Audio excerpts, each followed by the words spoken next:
ओम गणेश जय श्री कृष्ण। सर्वप्रथम तो पुत्रदा एकादशी की, जिसे पवित्र एकादशी भी कहा जाता है, उसकी आप सभी को मेरी ओर से बहुत बहुत शुभकामना।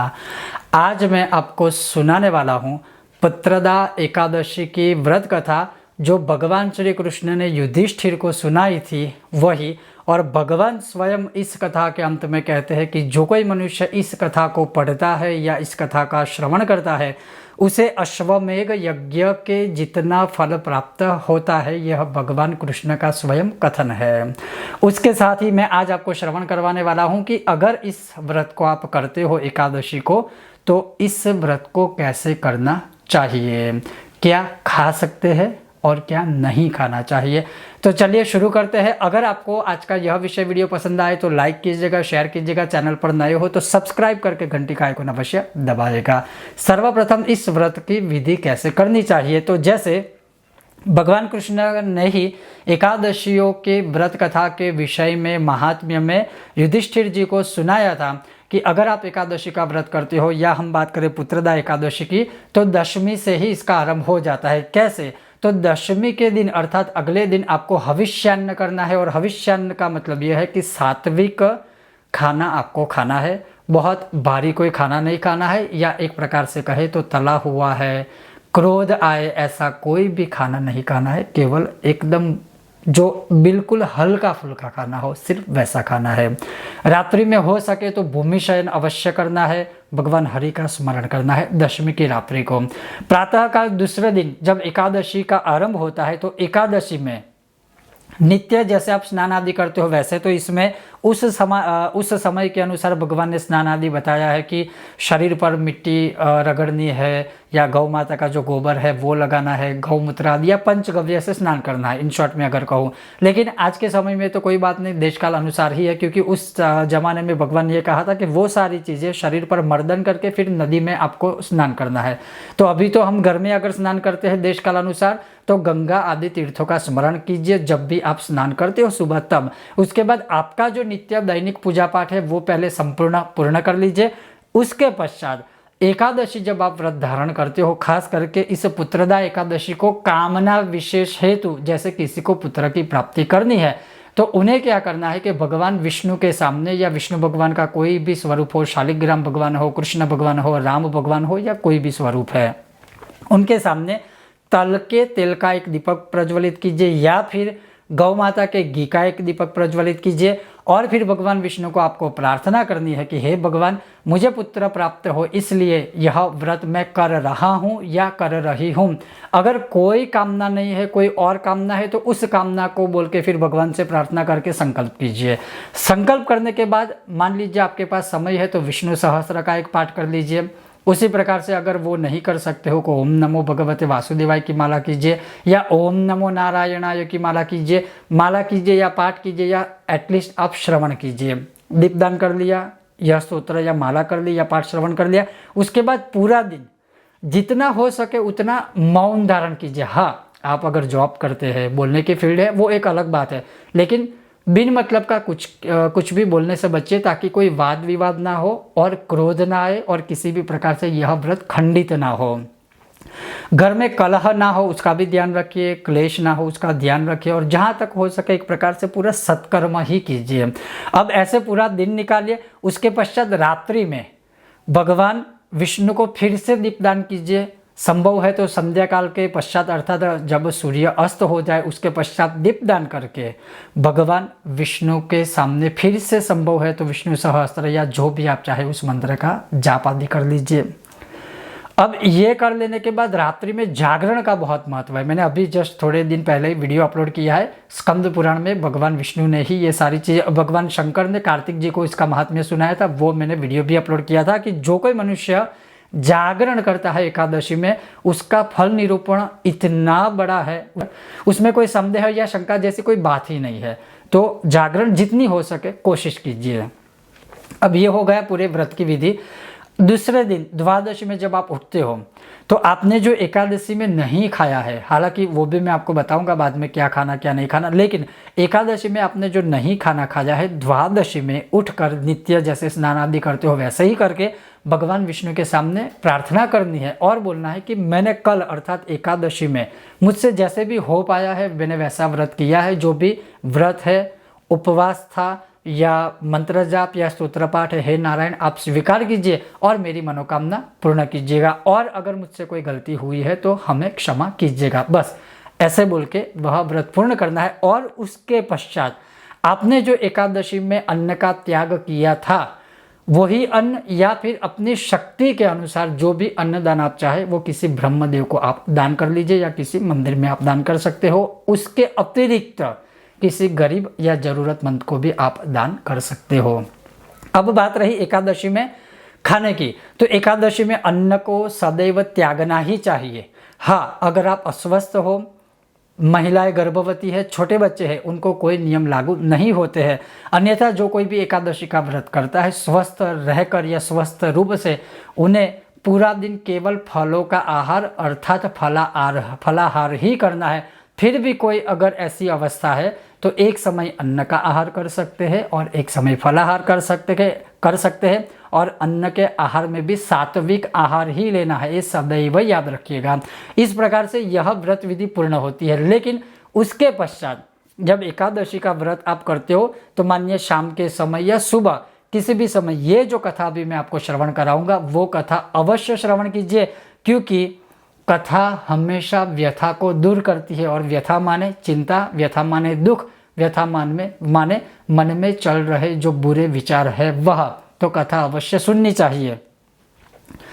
अब भगवान ने जो भविष्योत्तर पुराण में यह कथा सुनाई थी युधिष्ठिर को, वही कथा मैं आपको अब श्रवण करवा रहा हूँ। एकादशी के महात्म्य का वर्णन मिलता है कि महाराज युधिष्ठिर जी ने कृष्ण भगवान को पूछा कि आपने मुझे सारी जिस प्रकार से एकादशियों का व्रत श्रवण करवाया है, हे प्रभु आप जगत के कल्याण हेतु अमावस्यांत श्रावण शुक्ला एकादशी है जिसका नाम पुत्रदा एकादशी है, ऐसा मैंने सुना है, उसका भी तो आप मुझे महात्म्य श्रवण करवाइए या कराए। तब भगवान श्री कृष्ण ने कहा कि जगत कल्याण के लिए इस एकादशी का मैं वर्णन करूंगा। अन्य एकादशी की तरह ही इसी एकादशी का भी व्रत करना है, जैसे जो मैंने आपको दशमी से आरंभ करने को बोला वही, और इसको पुत्रदा एकादशी कहते हैं।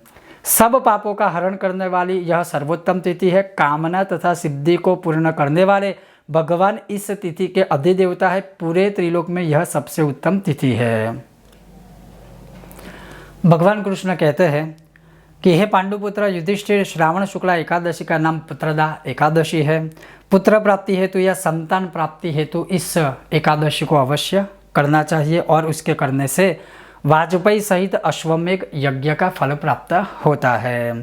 द्वापर युग के आरंभ में महिष्मती नगरी में महीजित नाम का एक प्रतापी राजा राज्य करता था। उसका बहुत बड़ा राज्य था, परंतु उसको कोई पुत्र ना होने से, कोई संतान ना होने से महीजित बहुत ही दुखदायी रहने लगा और दुखदायी रहता था, चिंतित रहता था। पुत्र प्राप्ति के लिए राजा ने अनेक दान पुण्य यज्ञ हवन आदि उपाय किए, परंतु राजा को पुत्र की प्राप्ति भी नहीं हो रही थी, प्राप्ति नहीं ही हुई। वृद्धावस्था आती हुई देखकर राजा अपनी प्रजा के प्रतिनिधियों को बुलाकर, विद्वान ब्राह्मणों पुरोहित आदि को सभी को बुलाकर वह कहने लगा कि आप स्वयं ही कुछ सोचिए, मुझे क्यों संतान नहीं हो रही है, मैं इतना दान धर्म सत्कर्म कर रहा हूँ फिर भी क्यों ऐसा हो रहा है मेरे साथ। अभी मैं वृद्ध अवस्था में प्रवेश करने वाला हूँ। मैंने इस जन्म में तो कोई पाप नहीं किया, मेरे खजाने में अन्याय से कोई उपार्जन धन का भी नहीं किया है, और ना ही मैंने कभी देव मंदिर सदगृहस्थ अथवा ब्राह्मणों का धन मैंने छीन लिया है या उनसे कपट किया हो, ऐसा कुछ भी नहीं किया है। किसी दूसरे की धरोहर भी मैंने कभी नहीं छीन ली है, प्रजा पर मैंने कभी अन्याय भी नहीं किया है, सदैव मैं न्याय प्रिय रहा हूँ, फिर भी मेरे पास ऐसा क्यों हुआ। साधु संत ब्राह्मण सन्यासियों को मैंने भरपूर दान भी दिया है, फिर भी मेरे साथ ऐसा क्यों हुआ। मैं प्रजा का पुत्र के समान पालन करता हूँ तथा ब्राह्मणों और सन्यासियों को भरपूर दान देता हूँ। यद्यपि न्याय की रक्षा के लिए अपराधियों को दंड देता हूँ, परंतु कभी किसी से घृणा नहीं की। सबको मैंने एक समान ही माना है, अपनी प्रजा को मैंने सर्वथा समान ही माना है। सज्जनों की सदा पूजा करता रहा हूँ, इस धर्मयुक्त राज्य करते हुए भी मुझे पुत्र क्यों नहीं हो रहा है? इस कारण मैं बहुत ही दुखी हूँ, अत्यंत ही दुख पा रहा हूँ। इसका कारण क्या है? राजा महीजित की समस्या के निवारण हेतु प्रजा के प्रतिनिधि तथा मंत्रीगण वन में गए। वहां जाकर बड़े बड़े ऋषियों और मुनियों के दर्शन करते हुए किसी विद्वान तपस्वी की तलाश में गए। एक आश्रम में उन्होंने अत्यंत वयोवृद्ध धर्म के ज्ञाता बड़े तपस्वी, परमात्मा में मन लगाए हुए, गूढ़ तत्वों को जानने वाले, समस्त शास्त्रों के ज्ञाता महात्मा लोमेश मुनि को देखा। एक कल्प के व्यतीत होने पर उनके शरीर का एक रोम गिरता था, एक अंग के समान गिरता था, इसीलिए उन्हें लोमेश ऋषि कहा जाता है। इतनी अधिक थी उनकी आयु कि जब तक पूरे रोम शरीर के नहीं निकलते तब तक वह कभी मृत नहीं हो सकते थे। सबने जाकर लोमेश ऋषि को प्रणाम किया और उनके सामने बैठे हुए उन्हें देखकर ऋषि ने पूछा कि आप किस कारण से यहाँ आए हैं, आप मुझे अपनी समस्या बताइए। निसंदेह आप लोगों के मन के जो प्रश्न है उसका मैं निवारण करूँगा।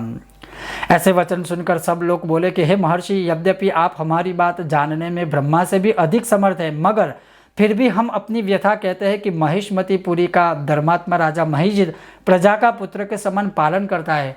ऐसा राजा हमने आज तक कभी देखा भी नहीं है और ऐसे राजा का महात्म्य हमने कभी सुना भी नहीं है। इतने हमारे अच्छे राजा हैं, फिर भी वह पुत्रहीन है। हम लोग उनकी प्रजा है, अपने राजा के दुख से हम भी दुखी है। हमको पूर्ण विश्वास है कि आपके दर्शन से हमारा यह संकट अवश्य दूर हो जाएगा, क्योंकि महान पुरुषों के दर्शन मात्र से ही अनेक कष्ट तो दूर हो जाते हैं। जैसे रामायण में कहते हैं ना, बिनु हरि कृपा मिला ही नहीं संता। तो अगर कोई ऐसे मिल जाए तो हमारा बेड़ा पार हो जाता है। हमको पूर्ण विश्वास है, आप कृपा करके राजा के पुत्र होने का उपाय बतलाए। यह वार्ता सुनकर ऋषि लोमेश ने थोड़ी देर के लिए अपने नेत्र बंद कर लिए और राजा के पिछले जन्म का वृत्तांत ज्ञात कर लिया। और लोमेश ऋषि ने स्नेहाधीन होकर लोमेश ऋषि ने फिर कहा कि हे प्रजाजन महानुभाव, आपका राजा पूर्व जन्म में एक निर्धन वैश्य था। निर्धन होने के कारण इसने अनेक बुरे कर्म किए थे। वह एक गांव से दूसरे गांव व्यापार करने के लिए जाया करता था। एक समय ज्येष्ठ माह के शुक्ल पक्ष की द्वादशी के दिन मध्याह्न काल में समय, जब कि वह 2 दिन का भूखा प्यासा था, एक जलाशय पर जल पीने गया। एक तालाब के आगे वह जल पीने गया। उस स्थान पर एक तत्काल गौ जल पी रही थी। राजा ने उस प्यासी गौ को जल पीते से हटा दिया और स्वयं जल पीने लगा। और कुछ कुछ कथाओं में यह भी प्रमाण है कि गौ माता अपने बछड़े के साथ वहां जल पी रही थी। इसी पाप के कारण राजा को निसंतान होने का दुख सहना पड़ा है। एकादशी के दिन भूखा रहने से वह राजा बना है और प्यासी गौ को जल पीते से हटाने के कारण पुत्रहीनता का दुख उसे भोगना पड़ा है। अर्थात उसने एकादशी की थी, इसीलिए उस पुण्य प्रताप से उसने सब कुछ प्राप्त किया, लेकिन उसने द्वादशी को गौ माता को अपने बछड़े के साथ पानी पीने से रोका था, खास करके अपने बछड़े को। इसीलिए उसी दुख के कारण उसको भी पुत्र प्राप्त नहीं हो रहा था। सभी लोगों ने फिर कहा कि हे मुनिश्रेष्ठ, राजा का यह पाप नष्ट हो जाए, आप ऐसा कोई उपाय बताएं, क्योंकि पाप को नष्ट करने के लिए एकमात्र उपाय है कि आप अधिक पुण्य करें, पाप ऑटोमेटिक नष्ट हो जाएंगे। या मतलब जो पुण्य का बैलेंस जब बढ़ेगा तब पाप अपने आप क्षय होता है। फिर लोमेश मुनि ने उत्तर दिया कि श्रावण मास के शुक्ल पक्ष की एकादशी को पवित्र एकादशी कहते हैं, जिसे पुत्रदा एकादशी भी कहते हैं। एकादशी का व्रत वो करे और रात्रि को जागरण करे तो अवश्य ही उसे पुत्र की प्राप्ति होगी। अर्थात सुनिए, यहाँ पर भी लोमेश मुनि भी कहते हैं कि एकादशी को रात्रि अगर वो करेगा तो उसे पुत्र प्राप्त होगा। कहने का तात्पर्य यही है कि एकादशी सिर्फ दिन में करने से सब नहीं होगा, जितना शक्य है, संभव है, रात्रि को भी जागरण करने का प्रयत्न अवश्य हमें करना चाहिए। लोमेश ऋषि से उपाय जानने के बाद सभी व्यक्ति नगर को वापस लौट गए। और जब श्रावण शुक्ला एकादशी आई तो सबने मिलकर ऋषि की आज्ञा अनुसार राजा सहित पुत्रदा एकादशी का व्रत और जागरण किया। अर्थात जितने भी लोग उस ऋषि के पास गए थे उन सभी लोगों ने पुत्रदा एकादशी का व्रत और जागरण किया। इसके पश्चात द्वादशी के दिन इसके पुण्य का फल जो था वह उन्होंने राजा को समर्पित कर दिया और उसी पुण्य के प्रभाव से रानी ने गर्भ धारण किया और प्रसव काल समाप्त होने पर एक बड़ा तेजस्वी पुत्र उत्पन्न हुआ।